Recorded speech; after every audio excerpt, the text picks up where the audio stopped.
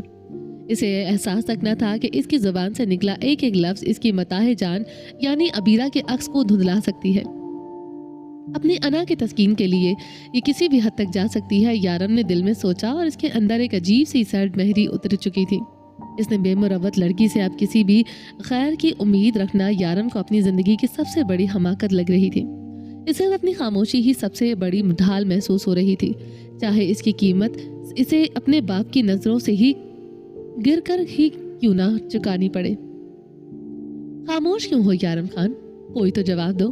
باسق خان کے لہجے میں غصے سے زیادہ ایک گہرا دکھ چھپا ہوا تھا جو کمرے کی فضا کو بوجھل کر رہا تھا۔ ان کا چہرہ کرب کی شدت سے تھر تھرا رہا تھا، مگر آواز اب بھی اپنے وقار کو تھامے ہوئے تھی۔ تم نے ہماری برسوں کی پرورش کو بالائے طاق رکھتے ہوئے آج ہماری تربیت کے ماتھے پر وہ داغ لگایا ہے جس کی گونج مجھے اپنے ضمیر میں سنائی دے رہی ہے۔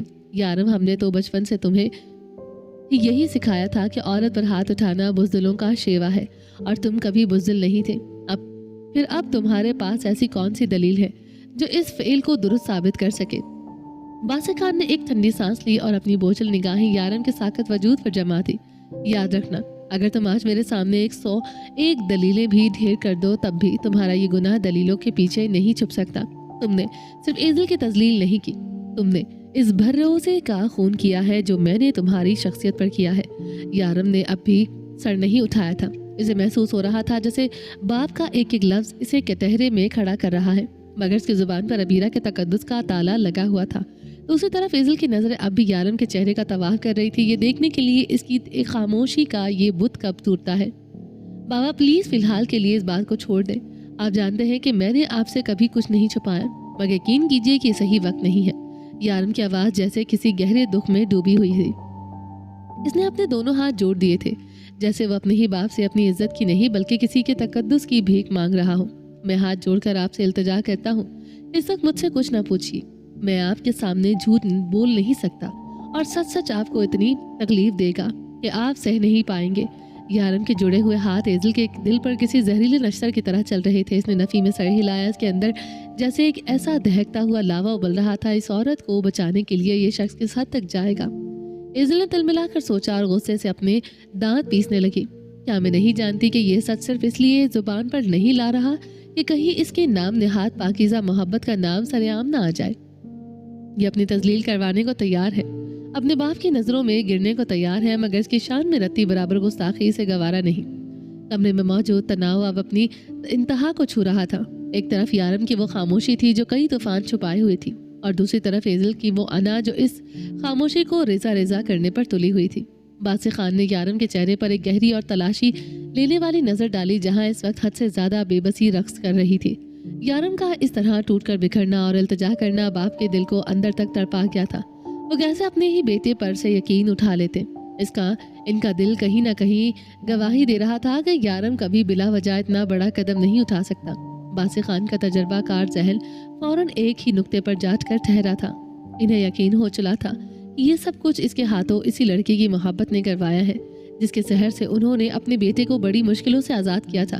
یارم، تمہیں اس راستے پر چلنے سے سختی سے منع کیا گیا تھا، مگر اسی راہ پر دوبارہ قدم رکھ کر تم میری توہین کر رہے ہو۔ باسط خان نے اپنے دونوں ہاتھ کمر پر باندھ لیا اور اپنی ساکت نظریں یارم کے چہرے پر گاڑ دی۔ کیا میں یہ سمجھ لوں کہ میرے لفظوں کی اب تمہاری نظر میں کوئی وقت نہیں رہی؟ کمرے کا ماحول اس قدر بوجھل اور سخت تھا کہ انشا اور یارم کی ماں رتبہ بیگم کے لبوں پر خاموش دعائیں لرز رہی تھیں۔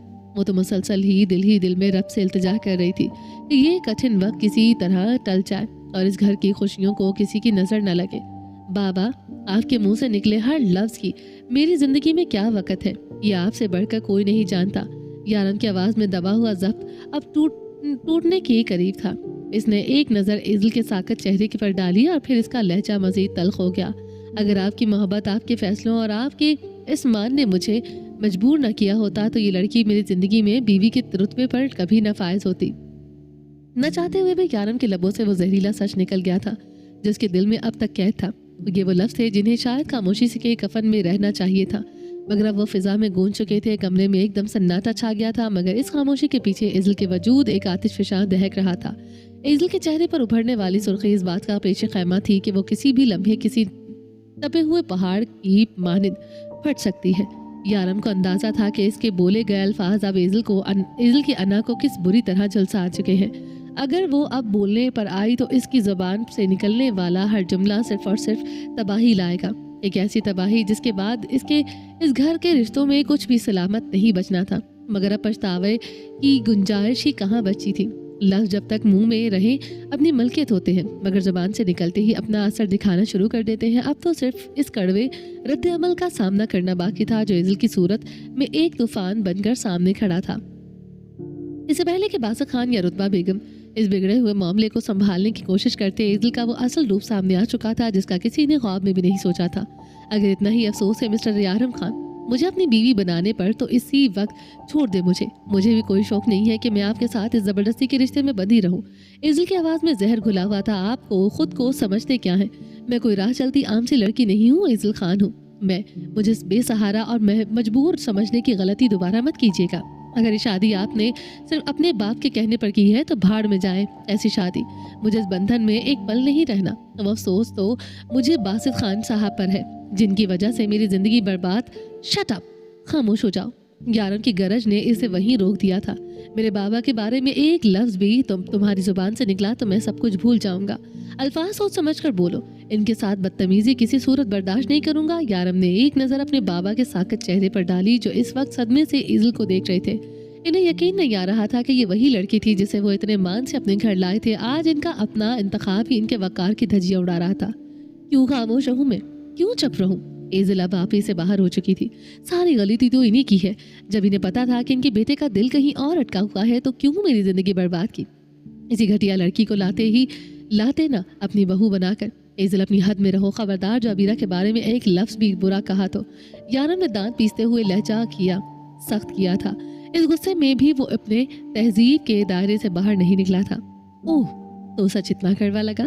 ایزل نے ایک طنزیہ ہنسی ہنستے ہوئے سر کو جھٹکا۔ میں اس کے بارے میں کچھ کہوں گی تو آپ کو آگ لگے گی، اور آخر آپ کی سگی پھپھو کی بیٹی جو ہے، او مائی گاڈ، تو یہ پورا خاندان اس چال میں شامل ہے۔ ایزل کی نظریں ہاسپٹل کے کمرے میں کھڑے سب پر ٹھہریں گی۔ ایزل اپنی بچی کچی عزت خود اپنے ہاتھوں سے ختم کر رہی تھی۔ یارم کے گھر والے سے اب تک ایک شوخ چنچل مگر معصوم لڑکی سمجھتے رہے، مگر آج اس کی تلخ باتوں نے سب کے وہم و گمان توڑ دیے تھے۔ یارم کی مٹھیاں غصے کی شدت سے بھیجی ہوئی تھی۔ اسے ہمیشہ لگتا تھا کہ ایزل صرف جذباتی ہے، مگر ایزل اپنی بچی کچی عزت خود اپنے ہاتھوں سے ختم کر رہی تھی۔ یارم کے گھر والے اسے اب تک ایک شوخ چنچل مگر معصوم لڑکی سمجھتے رہے تھے، مگر آج اس تلخ باتوں نے سب کے وہم و گمان توڑ دیے تھے۔ یارم کی مٹھیاں غصے کی شدت سے بھیجی ہوئی تھی۔ اسے ہمیشہ لگتا تھا کہ ایزل صرف جذباتی ہے، مگر آج اسے احساس ہوا کہ وہ انتہا درجے کی بدتمیز بھی ہے۔ لاؤبالی پن کے پیچھے چھپی یہ بدلحاظی آج اس کے بابا کے برسوں کے مان کو خاک میں ملا رہی تھی۔ سمجھداری کے لیے جس ٹھہراؤ کی ضرورت ہوتی ہے، ایزل کی طبیعت میں اس وقت بالکل خالی تھی۔ باسق خان کی حیران نظریں ایزل پر ٹھہری ہوئی تھیں۔ ایزل کیا دیکھ رہے ہیں بابا؟ ایسے کیا دیکھ رہے ہیں بابا؟ ایزل نے گہرا سانس لیا اور اپنے لہجے کی تلخی کو ایک نیا رخ دیتے ہوئے تصحیح کی۔ نہیں انکل، لفظ نہیں۔ انکل کمرے میں کسی دھماکے کی طرح گونجا تھا۔ باسط خان جنہوں نے اسے اپنی سگی بیٹیوں کی طرح چاہا تھا، اسے ایک لفظ کی ضرب سے جیسے اندر تک لرز کر رہ گئے تھے۔ ان کی آنکھوں میں چھپی حیرت اب ایک گہرے دکھ میں بدل رہی تھی۔ ایزل نے اپنی تھوڑی مزید اکڑائی اور باسط خان کی ساکت نظروں کا جواب ایک بار پھر سے اسی بے باکی سے دیا تھا۔ ایسے بے یقینی سے مت دیکھیں۔ جانتی ہوں میرا انکل کہنا آپ کو اچھا نہیں لگا، مگر سچ تو یہ ہے کہ رشتہ بدلنے میں دیر ہی کتنی لگتی ہے۔ جب دل میں جگہ نہ رہے تو القابات بھی بوجھ بن جاتے ہیں۔ وہ ایک لمحے کو رکی اور اپنی نظریں باسط خان کے چہرے پر جما دی۔ آپ کو اپنی پسند پر بڑا ناز تھا نا، تو دیکھ لیجیے اپنا یہ شاہکار انتخاب۔ جس لڑکی کو آپ اس گھر کی عزت بنا کر لائے تھے وہ یارم خان کے لیے کبھی بیوی بھی بن نہیں سکی، بلکہ ان کے گلے کا توق بن گئی۔ جس رشتے کو آپ محبت سمجھ رہے تھے وہ محض ایک بوجھ تھا جو یارم خانہ آپ کی خاطر ڈھونڈ رہے تھے۔ آج آپ کا وہ سارا بھرم خاک میں مل گیا ہے جس کا آپ دوسروں کو درس دیا کرتے تھے۔ رتبہ بیگم نے تڑپ کر ایزل کی طرف دیکھا۔ اس کے شوہر کی توہین کر رہی تھی۔ رتبہ بات برداشت نہیں کر پا رہی تھی۔ ایزل یہ کیا کر رہی ہو؟ ہوش کے ناخن تو لو لڑکی، یہ تمہارے سسر ہیں۔ سسر؟ ایزل نے ایک سرد و سپاٹ ہنسی ہنستے ہوئے کندھے اچکائے تھے۔